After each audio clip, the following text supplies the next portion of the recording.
Cuando llega Jesús, las heridas no duelen, ya no hay enfermedad que no puedas vencer, porque solo en su nombre se rompen las cadenas, porque solo en su nombre es que puedes vencer.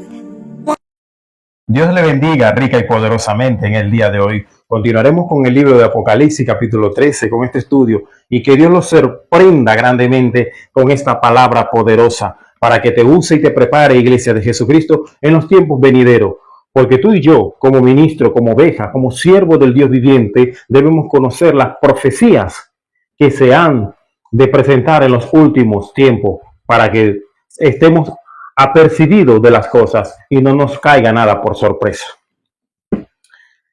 Con frecuencia la gente le huye a estudiar el libro de Apocalipsis porque piensan que es difícil de entender. Pero una vez que comprendes la metodología que Juan usó al escribir este libro, cómo fue inspirado para hacerlo, el Apocalipsis no tiene que ser tan difícil.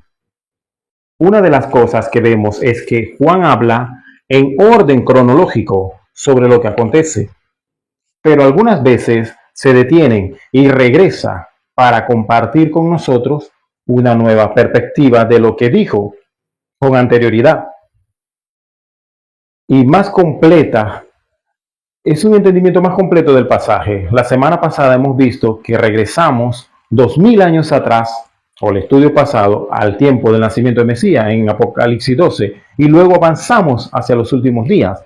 Una de las cosas que no hicimos cuando estudiamos el capítulo 12 del libro de Apocalipsis fue que no estudiamos el último versículo, y te preguntarás por qué. Una de las cosas que debes saber sobre nuestra Biblia es que en los manuscritos originales no habían capítulos ni versículos. Así que cuando finalizamos el versículo 12 y comenzamos el verso 13 en nuestra Biblia, ¿quién determinó que ahí había de dividirse? El hombre lo hizo. Y lo que quiero que veas aquí, que cuando vemos el capítulo 12, el último verso, el verso 17, siento que este versículo realmente tiene un propósito detrás de sí. El propósito de darnos entendimiento sobre lo que hablará el capítulo 13. Una y otra vez, en esta sección central del libro de Apocalipsis, vemos a Dios volviendo para darnos una imagen mejor y más precisa, más información para hacer las conclusiones adecuadas y tener la perspectiva correcta para poder entender este libro. Así que mira el verso 17 de capítulo 12 del Apocalipsis, capítulo 17. Capítulo 12, verso 17. Esto es un pasaje resumen. Hemos visto que en los últimos días Satanás perseguirá a Israel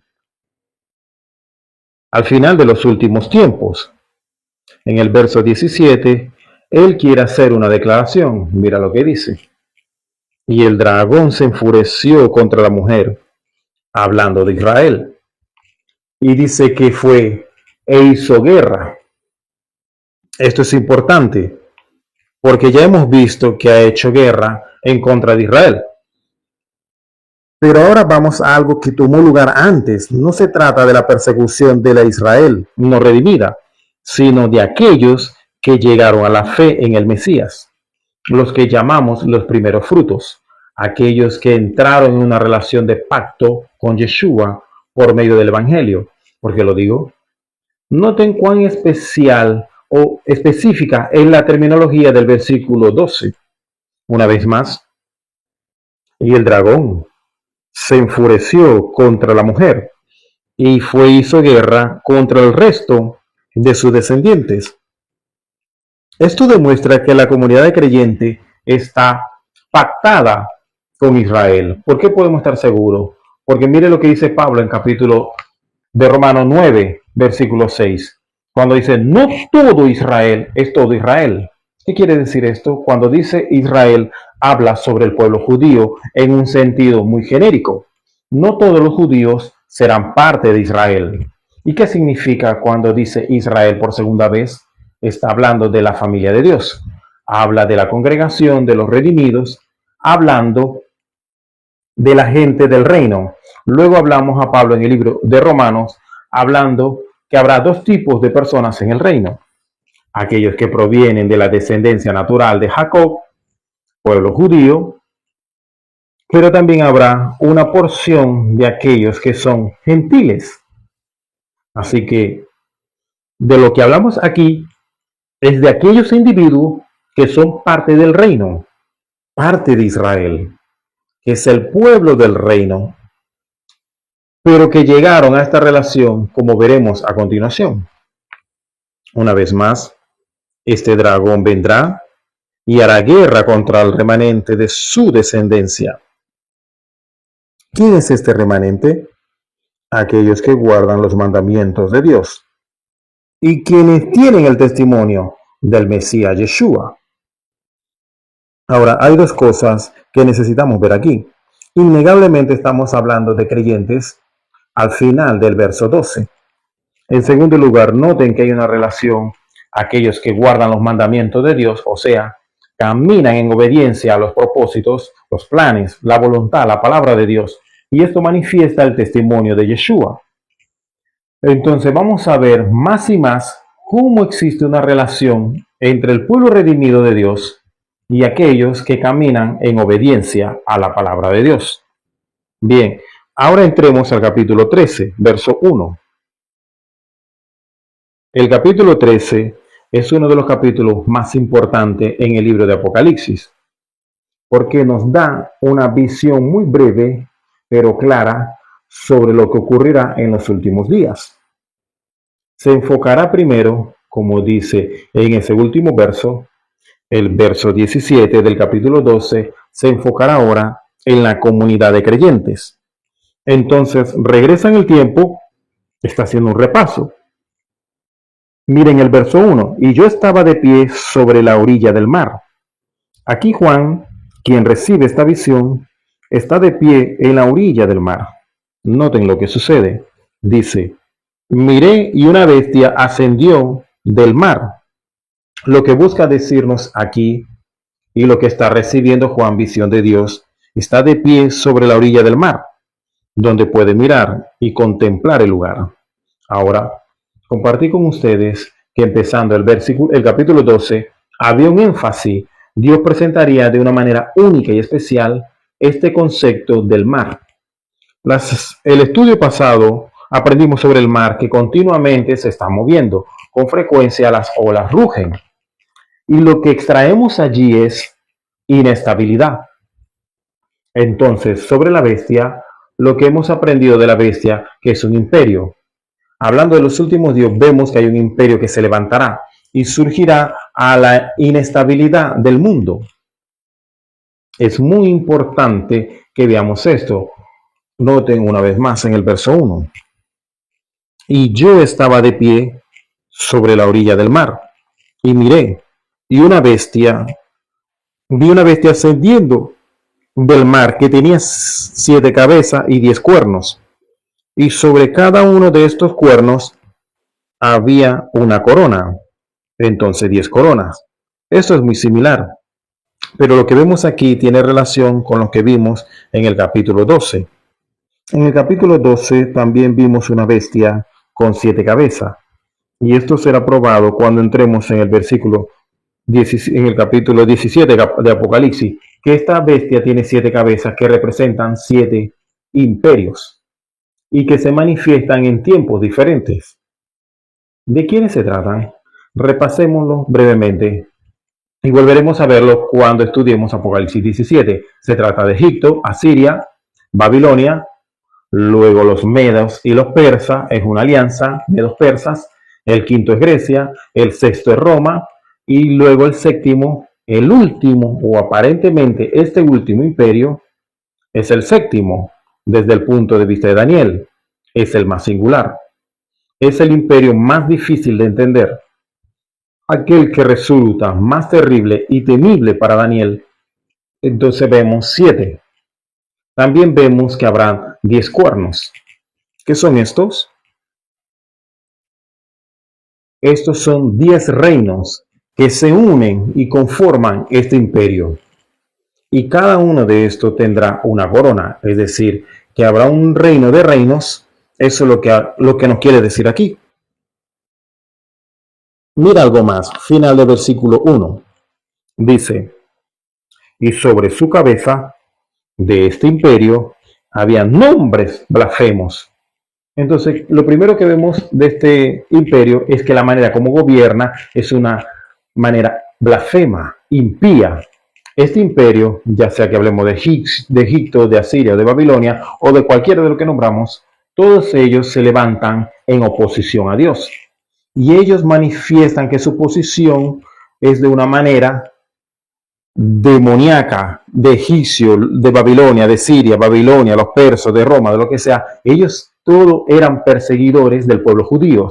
Ellos todos querían expulsar al pueblo judío de la tierra de Israel, porque este imperio, recuerden que está inspirado por Satanás.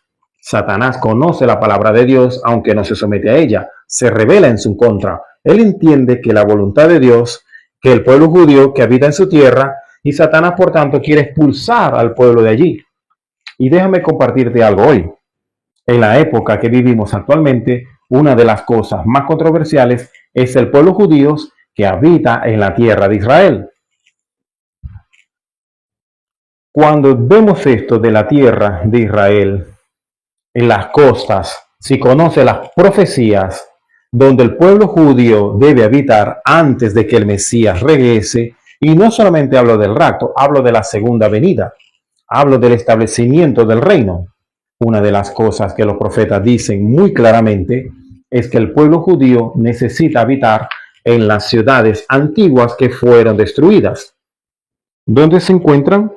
Están ubicadas en lo que el mundo llama las comunidades de asentamientos, y estos habitantes son tan problemáticos de conseguir en el mundo. Por ejemplo, en la Unión Europea hay productos que son generados en estas comunidades de asentamientos, son prohibidos en muchos lugares del mundo en su contra para que no lo compren. ¿Por qué?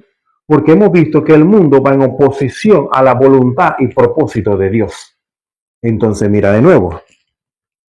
Dice al final del verso 1 que esta bestia tendrá nombres de blasfemias o nombres blasfemos, es decir, cada uno de estos reinos, de estos imperios, tanto egipcio como asirio, Babilonia, los medos, persas, los demás, todos blasfeman contra Dios. Esto será cierto también en los últimos días. Mira el verso 2. Y la bestia que vi tenía una apariencia de leopardo. Sus patas eran como patas de oso, y su hocico como el hocico de un león. Esto suena familiar. Recuerda, una de las cosas que vimos en el libro Apocalipsis es que a Juan le gusta tomar cosas prestadas de los pasajes del Antiguo Testamento. Y lo que vemos aquí es a Daniel hablando de la misma clase de animales, un leopardo, un oso y también un león. Lo interesante es esto: cuando Daniel habla de ellos, él los nombra en el orden inverso. Daniel miró estas cosas hacia el futuro, es decir, Daniel vio a los babilónicos, a los babilonios, luego a los medos, a los persas, y finalmente vio a los griegos. Y por eso lo tenemos en ese orden. Pero desde el punto de vista de Juan, él los presenta en orden inverso. ¿Por qué? Porque para Juan ya eso está en el pasado, por eso tiene un orden diferente. Pero es muy significativo los términos que están siendo usados para que podamos comprender que lo que Juan está escribiendo es lo mismo que Daniel escribía en su profecía. En Daniel capítulo 7, por ejemplo, avancemos a la segunda mitad del verso 2. Y le fue dada a esta bestia del dragón su poder, su trono y su gobierno. En otras palabras, este gran poder. Así que una vez más, lo que dices es esto: todos estos imperios, especialmente el que se encuentra en los últimos tiempos, serán satánicos en su esencia. Y Satanás se manifestará de una manera mayormente en los últimos tiempos, hará señales y maravillas para engañar. Él se presentará de una manera única, como no lo hizo nunca en Egipto, en Asiria o Babilonia, pero lo hará en los últimos días con esta última cabeza con la que se manifestará. Miremos ahora el verso 3. Juan, todavía recibiendo visiones, dice: miré, y aquí una de las cabezas fue herida con una herida mortal. Literalmente dice, fue una herida hasta la muerte. ¿Por qué eso es importante? Vamos a ver que esta última cabeza, la cabeza que fue herida con este golpe mortal, que es literalmente lo que dice, este será el séptimo imperio. Ahora quizás recordarán cuando estudiamos el libro de Daniel, capítulo 8, de que esa bestia, en Daniel 8, el segundo imperio que se levanta, será sobrenatural. Cuando vemos una herida que es mortal, pero luego la persona se sana, es una especie de resurrección, algo milagroso, lo que estamos viendo aquí. Dará una falsa impresión, lo que el anticristo, y de él estaremos hablando en unos minutos, que lo que el anticristo hará es una falsa impresión. Mencionamos que él entrará al lugar santísimo como el Mesías haría. Él proclamará ser Dios como el Mesías es Dios. Así, una y otra vez en este pasaje vamos a ver una conexión entre cómo ese último imperio es del anticristo. Y esto será muy claro en la segunda mitad del capítulo 13. Pero miren de nuevo en el verso 3, dice Juan: miré, y aquí una de sus cabezas, luego descubriremos que la última cabeza, fue herida con una herida mortal, y fue un golpe de muerte que le fue dado, y que fue sanado. Y debido a eso, toda la tierra estará maravillada y seguirá en pos de la bestia. Entonces, debido a un poder sobrenatural, el mundo será engañado. Esto simplemente va de la mano con lo que Dios dice en otra parte, en el nuevo pacto, donde dice que en los últimos días Él enviará, aleluya, un espíritu de mentira, de ilusión o de muerte, si es posible engañar a los últimos, a los elegidos. Solo las personas que tienen una relación de pacto con Dios, que ven las cosas desde la posición de la verdad y entiendan la relación entre el pacto y la verdad, solo aquellos que siguen la verdad no seremos engañados o no serán engañados. Descubriremos algo. Sigamos leyendo en el versículo 4. Dice que ellos harán algo. Ellos se postrarán ante el dragón, que le dio poder, autoridad a esta bestia, y adorarán a la bestia, y dirán: ¿quién como la bestia?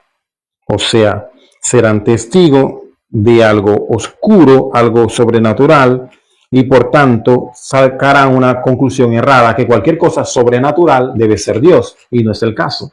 Ya hemos hablado de una guerra que habrá en los cielos, ¿correcto? Y será una guerra sobrenatural, de origen espiritual. Y debido a que Satanás será vencido por Dios, descenderá a la tierra, pero él tiene poder sobrenatural.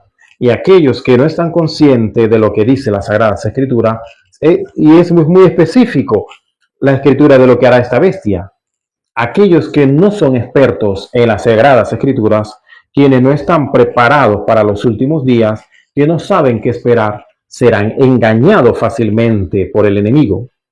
¿Y qué hará el enemigo? Bueno, debido a que los ha engañado, los usará y serán un instrumento por su engaño para que la ira, el juicio consumidor de Dios caiga sobre ellos.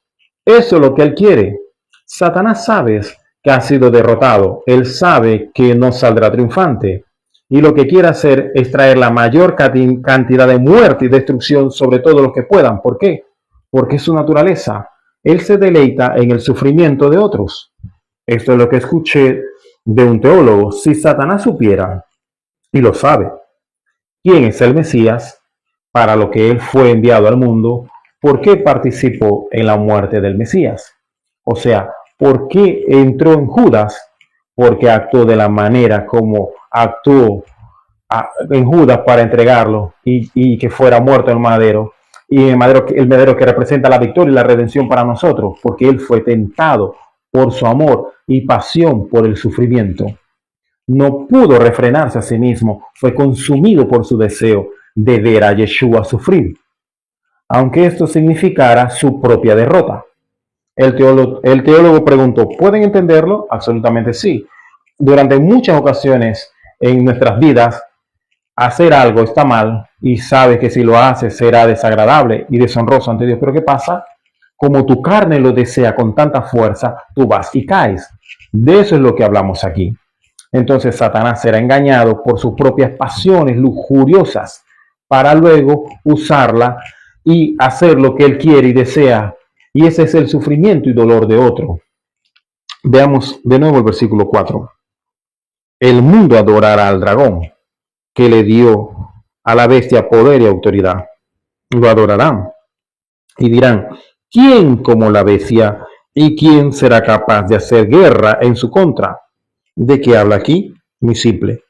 Una vez más, si regresamos al libro de Daniel capítulo 8, cuando esta bestia se manifiesta a sí misma, la segunda, que Daniel llama la cabra peluda, habrá un sentimiento de impotencia. Se escuchará decir, ¿cómo podemos hacer guerra? ¿Cómo peleamos en su contra?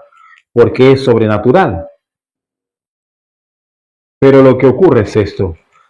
Tenemos al Señor de señores y el Rey de reyes a nuestro lado. Nuestra guerra no es contra carne ni sangre, pero tenemos acceso a armas espirituales que son capaces, como se aprende en Efesios capítulo 6, de derrotar, de extinguir, de destruir los dardos encendidos de Satanás. Así que nosotros, quienes estamos ungidos con el poder y la verdad de Dios por la sangre del Mesías, seremos capaces de pararnos en victoria. Y aún si somos consumidos físicamente. Esa no es nuestra derrota, y eso lo veremos en unos minutos. Avancemos ahora a la segunda mitad del versículo 5, o mejor dicho, al inicio del versículo 5, dice, se le fue dado a esta bestia una gran boca para hablar blasfemia, y autoridad le fue dada para hacer guerra por 42 meses.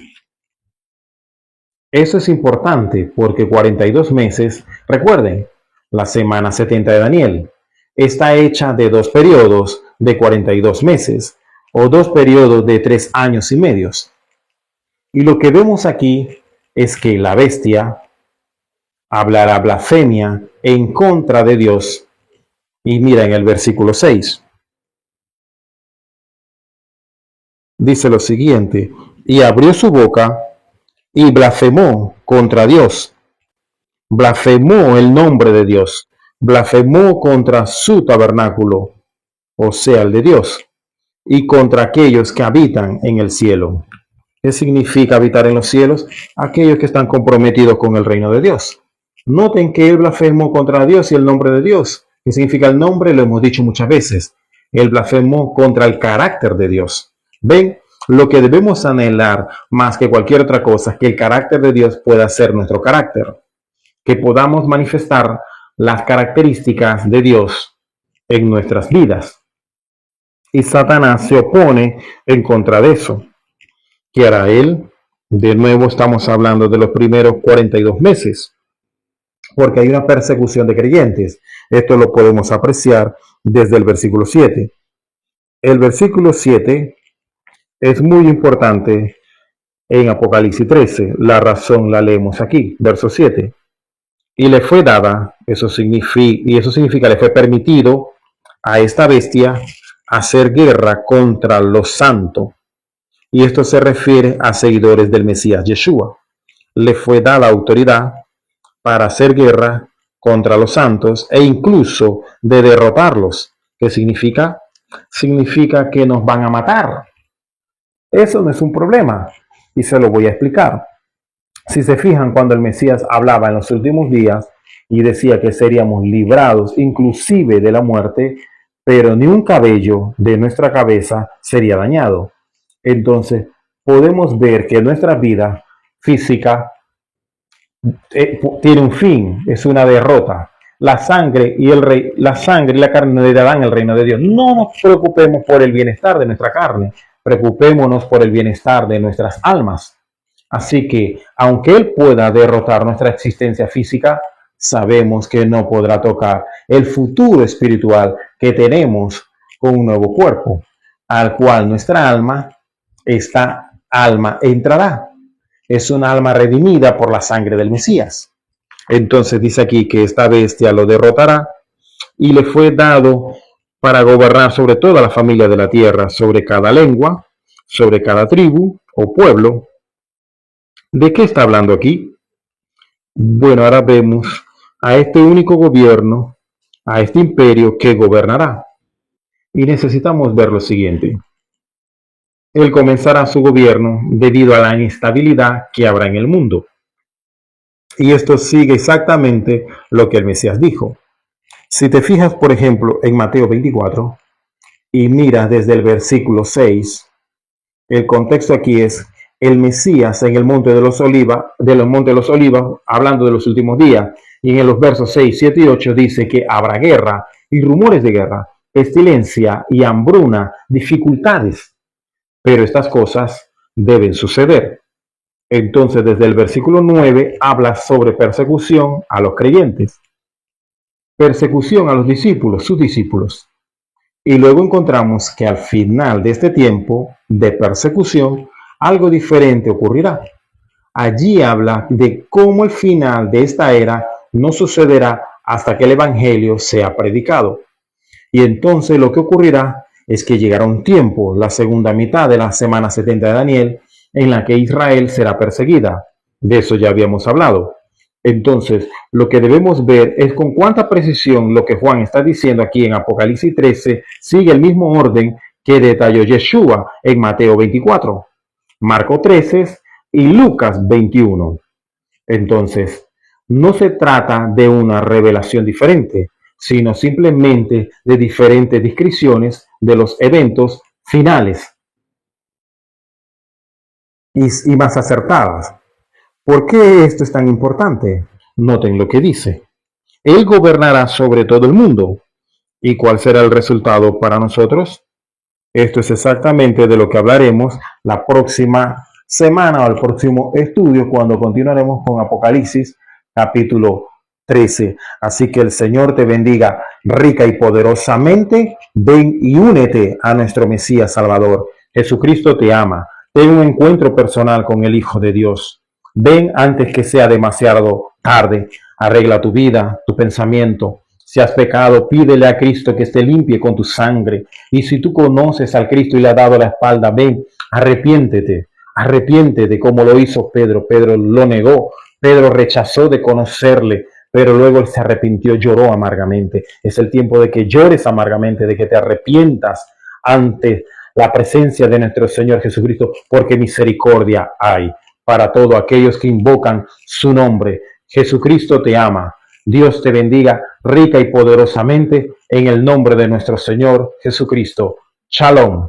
Bendiciones. Tu ofrenda ayudará a que este ministerio se expanda a través de la radio y la televisión. Dios bendice al dador alegre. Shalom. Cristo ahora veo, óyeme, esa mujer solo huele a monte, esa mujer solamente huele a aceite de oliva, esa mujer solamente huele a mirra, esa mujer solamente huele a proceso. Decían una gran voz: el cordero que fue inmolado es digno de tomar el poder, las riquezas, la sabiduría, la fortaleza, la honra, la gloria y la alabanza.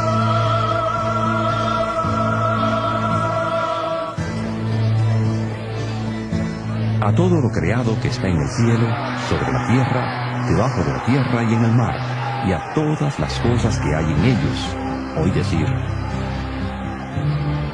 Aquí está, sentado en el trono y al Cordero, sea la alabanza, la honra, la gloria y el poder, por los siglos de los siglos.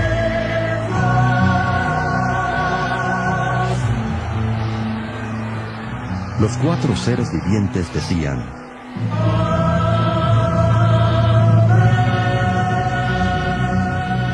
Y los 24 ancianos se postraron sobre sus rostros y adoraron al que vive por los siglos de los siglos.